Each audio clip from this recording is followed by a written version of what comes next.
Hey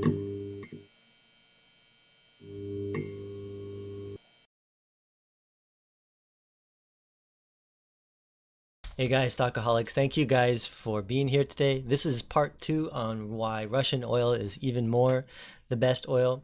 In the last video I made, I talked exclusively, I believe, on Western sentiment and why I think that is going to be relevant in the next oil bull cycle that at some point is, I believe, inevitable. But in this video, I'm also going to be talking about United States shale oil. I'll be talking about trends that we're seeing in vehicle sales. I'll be talking about oil uses by break it down by source. We'll be talking about the Nord 2 pipeline, which I think is kind of a big deal that a lot of people have ignored. And we'll be talking about the trends in gas imports in Europe and in China, which is, think about it geographically, an important detail to think about while investing in Russian oil in particular. All right, so I wanted to start first by talking about American oil. In particular, I wanted to talk about U.S. shale oil. Now, the first question that may come into your mind, well, what does this have to do with Russian oil? You know, who cares? Well, it does, because this has kind of impacted the price of oil over the past decade. Now, when shale oil was first became a growing industry about a decade or so ago, there was a tremendous amount of investment.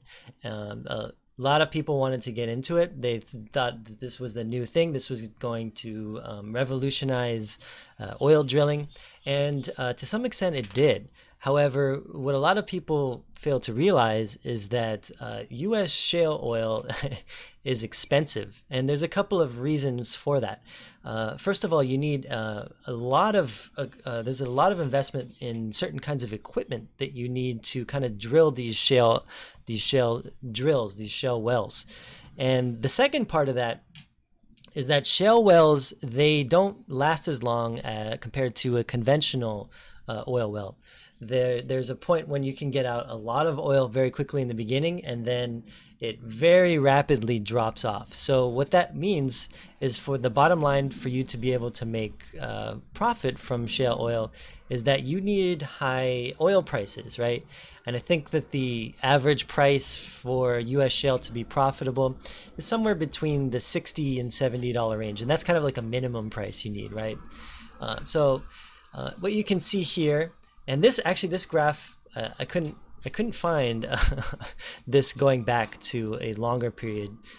So instead I show you this one. But I do want to keep in, remind or let you guys know that this was actually, prior to 2016 was much higher. So what we've noticed with shale is that like a lot of industries, it's cyclical. But we noticed that it peaked at a certain point prior to 2016, and it goes through these up and down cycles. But every time since this peak, I think about 2014 or so, that it's gone down. It's reached these troughs. It came back a little when oil prices came up. But what we're noticing is that these the troughs are lower. And we're also noticing that the peaks in the amount of shale production in these cycles is also lower. So over time, we're seeing kind of a divestment from shale. Now, I don't think that that'll be permanent. I think that at a certain point, when oil prices get extremely elevated, there will, just like a lot of things, be, again, another more interest in developing shale wells. But here's kind of an excerpt from some clip. I didn't put the source of this, unfortunately, so well, hopefully that's okay. Not enough oil supply. The collapse of oil prices in 2020, which we saw last year, resulted in a collapse in the U.S. frac spread. And these are basically the amount of frac drilling wells. This was not surprising. Onshore fracking is one of the most expensive energy production methods, so low oil prices made U.S. fracking uneconomical. So when these prices of oil dropped significantly, they stopped drilling shale, right? But 12 months on, And this was in March, I think, wherever I got this, or maybe April.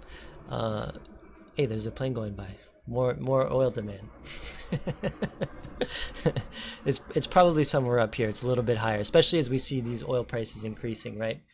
However, 12 months on, despite a recovery in oil prices and recent freezing weather in the state of Texas. By the way, this big drop over here, that was, I don't know if you guys remember, that was when they had that big Texas incident where there was that a freezing event and all of the windmills and all that stuff, and they had power outages. Well, the same thing happened with the drilling. They kind of put a pause on that. The U.S. frac spread, however, is nowhere where it was a year ago. And I'm still sorry about the source here. In these guys' view, whoever these guys may be, the supply constraint may mean that oil prices are likely to rise further. As vaccinations open up the global economy, the demand for energy will increase, and it doesn't look like U.S. supply is ready to match it. And one of the things that's important when you think about U.S. shale is this sentiment, right? When I made that last video, I was talking about Exxon and I think Shell, and you see all these kind of activist investors. Well, the money that was readily available to invest in shale is becoming increasingly sparse. There's less and less people willing to invest in this, and this is an extractive industry, right? These wells, they can pump oil for a certain period of time, but then you have to go out and you have to invest in new wells. You got to find them and you got to drill those too. And if nobody is doing that, and if shale was what was kind of reducing or making oil abundant in the United States, and there's a reduction in how much shale oil is being invested in, then at some point there's going to be an undersupply of oil, and that is going to lead to very, very, very high oil prices. And who stands to benefit from this? Well, countries around the world that are investing in oil, who regardless of where they are in the cycle, and who's doing that. Several places in the world, but chiefly among those, one of the ones that I'm invested in is Russia. All right, I stole this from Sven Carlins. He has a YouTube channel. He talks about all kinds of things. He made a recent video where he was talking about the oil industry in general. He also does some valuations on Lukoil. So if you're interested in that, I would highly recommend you check out his video. I'll put a link somewhere. I almost didn't even want to make this video because once I saw that video, I was like, okay, he's basically saying everything that I was going to say in this video. So I wasn't, but I'm going to talk about a few different things in this. But instead, if I would highly recommend, if you're interested in the oil industry, to watch this video. It's great. Okay, so this is basically an oil demand breakdown by sector. And if you look at this, right, like when we think a lot about energy, we think about that. We think a lot about the grid, right? We think about electricity, right? We think about electric vehicles. You know, those have to be powered from the electric grid, right? But there is a lot of uses for oil demand. There's aviation, which, you know, there's no electric planes. There's shipping, which is powered by that. There is some changes we're seeing in shipping, by the way, because I follow that. But the shipping companies that focus in non-oil based ships, they tend to be highly unprofitable. Something I've noticed. We noticed that there's been growth in something called petrochemicals. They're used in buildings. You know, I know there's a what do you call it? Asphalt, which uses oil, right? There's industrial uses. So one of the big things, I was reading a report from JP Morgan. They were talking about their projections for oil demand in the future. One of the things that they were talking is that this is one of the things, this industrial uses for oil. This is not something that can decline. You can't have factories, especially when we're thinking about areas of the world like China, that run on electricity. It's just not possible. So this oil demand here is never going away. Now, this power generation by oil it might decline, right? Especially if we think that oil prices go up and up and up, and it's an extractive industry, and at a certain point, oil might become uneconomical for power generation, right? And especially if this grows where we are trying to power electric vehicles, right? I would imagine that this would shrink over time. And then there's all kinds of other sectors, right? Now, we think about vehicles, right? We think about trucks. And I think what this graph is pointing a lot to is, big trucks that haul not necessarily passenger vehicle kind of trucks, but the big ones that haul like supplies, commodities, lumber, or delivers goods to stores and stuff, right?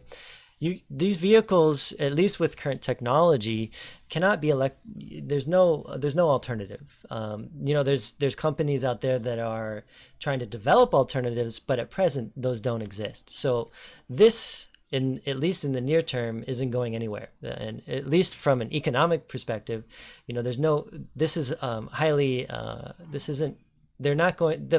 people who would invest in trucks will only invest in them if there's no other they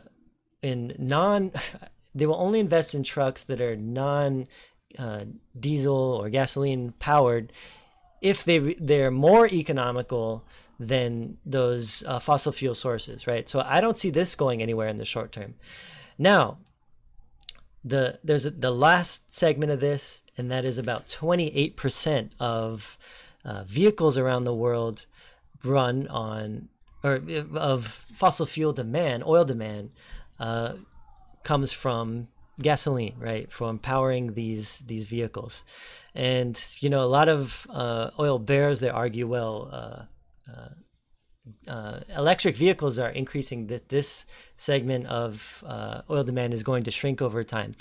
And I think that is, to some extent, that's true in the West, but I think that they're ignoring the most important growth sectors in the world.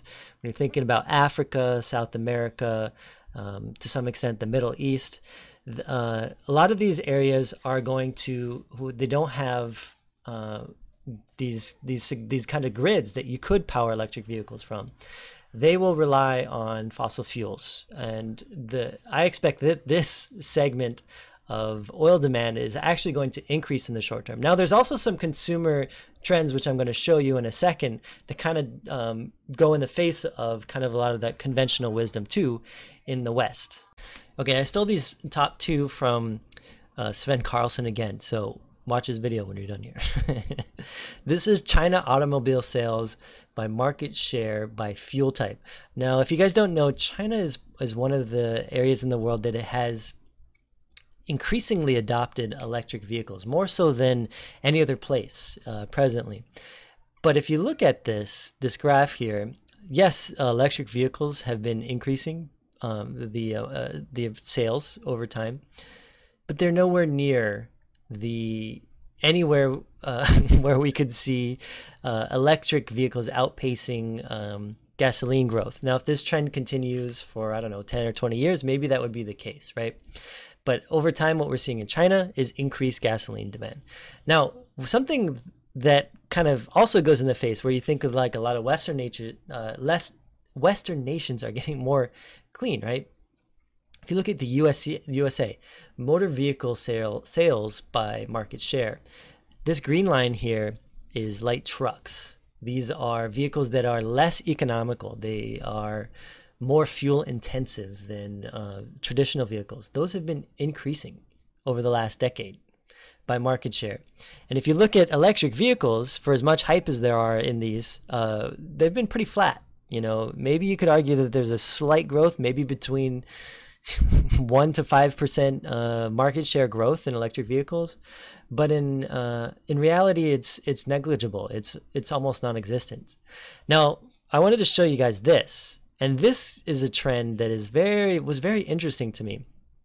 These are trucks, SUVs, compact SUVs, and vans, which are all vehicle sources that use more gasoline than compact cars, right?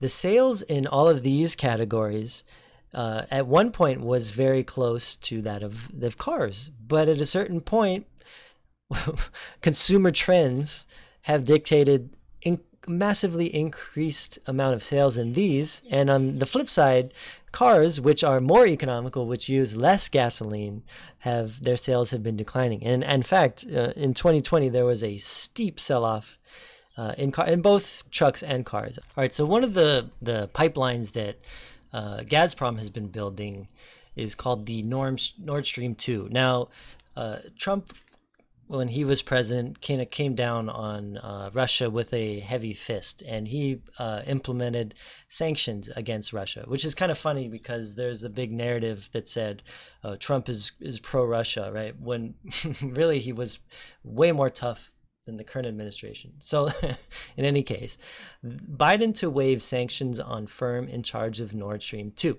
Now, I think that the market has really liked this in terms of Gazprom.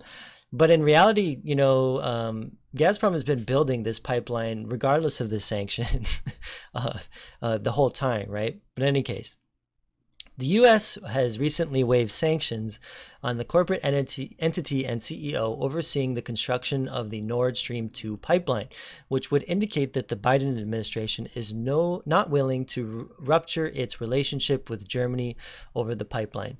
So Europe, they want cheap fuel, just like if there's sanctions on this gas coming into Europe, then the costs of that fuel for Germany and other countries, they go up. And, if let's say that Russia can't import cheap fuel to Germany and Europe, then it has to come from elsewhere. It has to come from shipping, and that's less efficient. And it has to come from further places around the world, and probably from places that are more costly to extract, then the cost goes up. The cost of energy goes up, right? So it's in the best interest for Germany and Europe to get these sanctions lifted, right? All right. The State Department soon will send its mandatory 90-day report to Congress listing entities involved in Nord Stream 2 that deserve sanctions, but it will call for sanctions only against a handful of Russian ships, according to the report. The Gazprom-led project includes Western partners, Royal Dutch Shell, and some other oil companies. Now, the pipeline could be finished by late summer without a major intervention to stop it, which means a lot more natural gas coming to Europe. Germany's Federal Maritime Regulator just issued a ruling allowing work on the project to proceed in German waters. All right, I wanted to show you guys this. This is the total imports of natural gas by source from 2016 to 2019, according to the European Commission. I think what you start to see here is that you can notice that there's a general uptrend in the amount of natural gas. And more importantly, is the fact that you are starting to see an uptrend, or at the very least, you're seeing a static amount of the amount of natural gas imported from Russia. Now, LNG, which has been increasing over that time and might have been increasing because of all of the sanctions that we saw before, could potentially be one of those sources that you might start to see some gradual declines in, especially when natural gas from Russia through these alternate new pipeline sources become more and more competitive. So if this is a slight increase, I would expect that this slight increase continues into the future. All right, so this is energy consumption by France. I've kind of been giving France a hard time recently. I guess that's okay, because the rumor is that they don't like Americans anyway. All right, so fair enough. All right. So what we're looking at here is, I wanted to again illustrate nuclear energy, right? In the 80s and 90s, you saw an explosive growth in nuclear energy.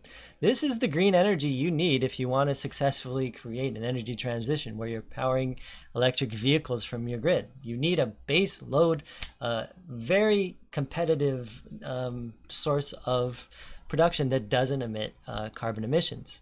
And you've noticed that this has kind of been flatlining. And if we look at some of the data, this is actually beginning to slightly decrease.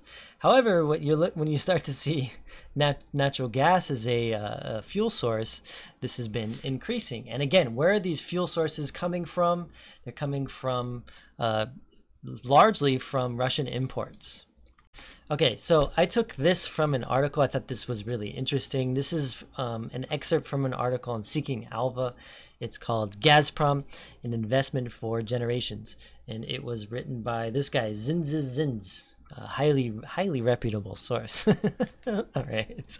So at present, the amount of natural gas, or the majority of customers, is the West. It's in Europe. And the majority of that is through pipeline. However, there's a small percentage of that comes from liquid natural gas. Now, in 10 years from now, a lot of people are anticipating that that's going to change. And the reason that change is going to take place is through increasing demand from a voracious and hungry growing country in China. And so in about 10 years from now, they anticipate that the 30% of exports from this gas product from Gazprom will go to the east instead of the west. Now, I think that these Western exports, a lot of people are anticipating them to stay flat, and I think that that's the case because we're not seeing growth in Europe. The only way I could see that this will go is down, and that would be if we start to see an adoption of nuclear energy. Now, some of this will come through pipelines, and there's anticipated another pipeline that's being built currently as well, and then through some of those which will come through liquid natural gas. Now, this is an excerpt from this article.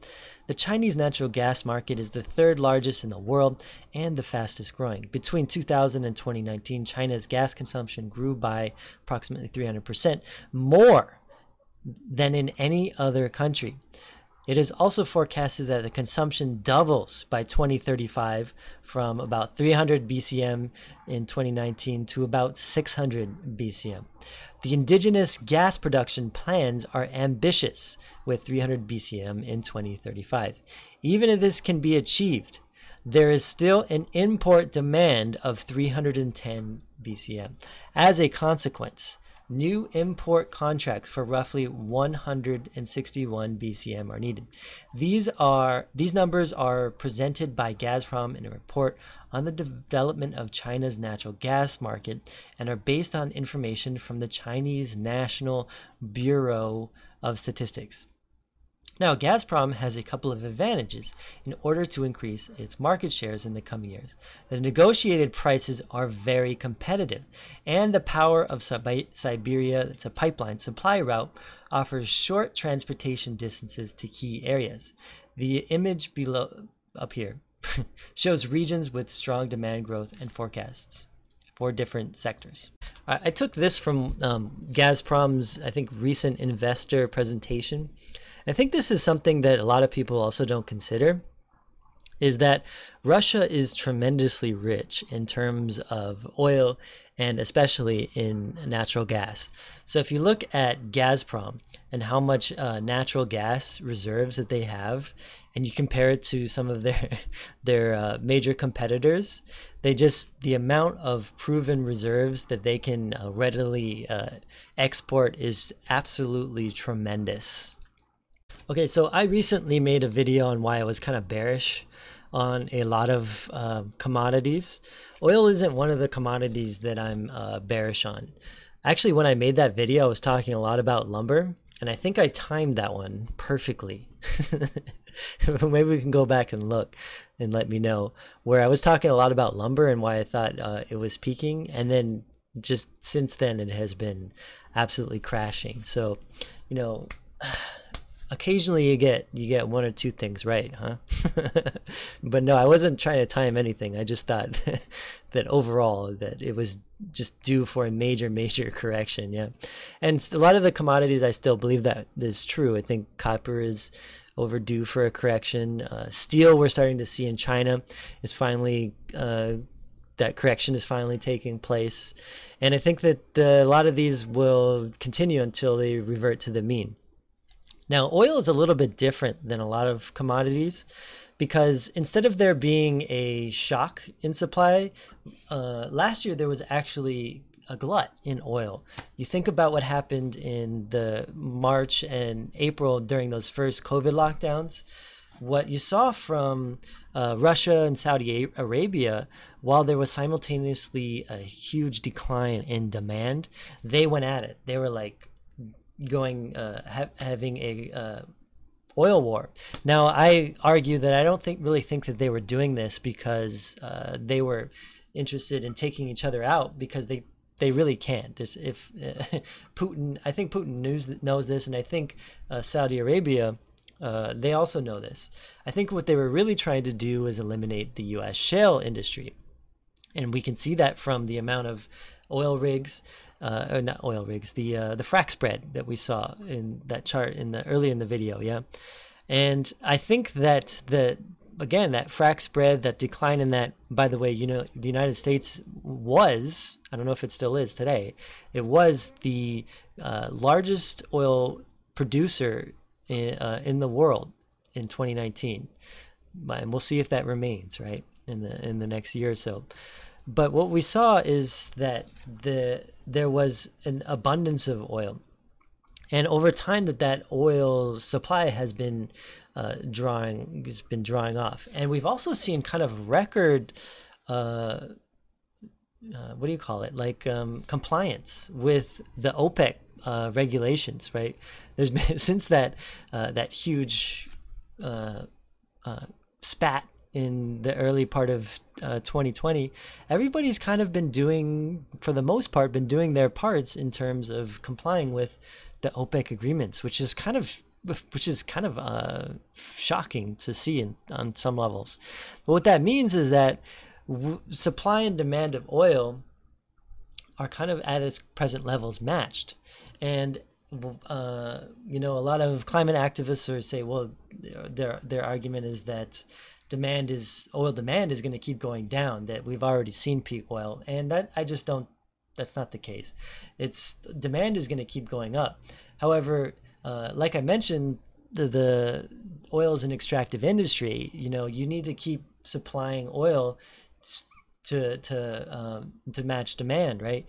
And if you're seeing U.S., which was one of the biggest oil suppliers, shut in its business, and you see these climate activists get in and sabotage oil majors, there's a tremendous possibility for some very, very high oil prices in the future. And if we look at this in relative terms compared to where we've been in the past, that's why I can still be bullish on oil. Now, the reason somebody asked me, he's like, do you own any smaller oil companies? And I don't.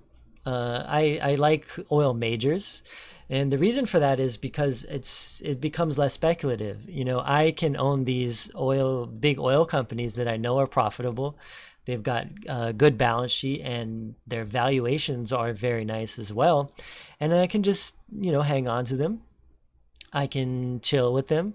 I can collect some dividends along the way. And Lukoil and Gazprom have some great dividends. And what's great about them is I can just chill. I can wait until we start to see another event where oil reaches very high prices.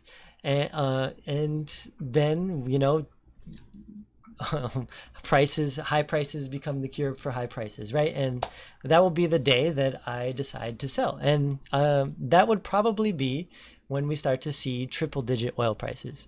So I won't say that these, like that one article says that it's a investment for generations. It's not, because the oil industry is cyclical. I think that you can find that, when you start to get in these triple digit ranges, shale oil is going to start to look very attractive again, and you might see more investment in shale oil.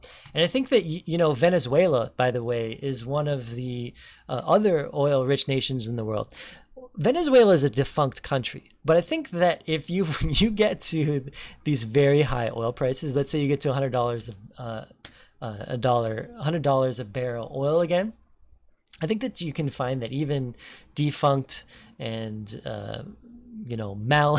malinvestments in these kind of social economies can become functional again. So at some point, I'm not going to be holding Gazprom forever. When I determine that we are approaching a peak in a bull cycle for oil, that will be the point that I will sell.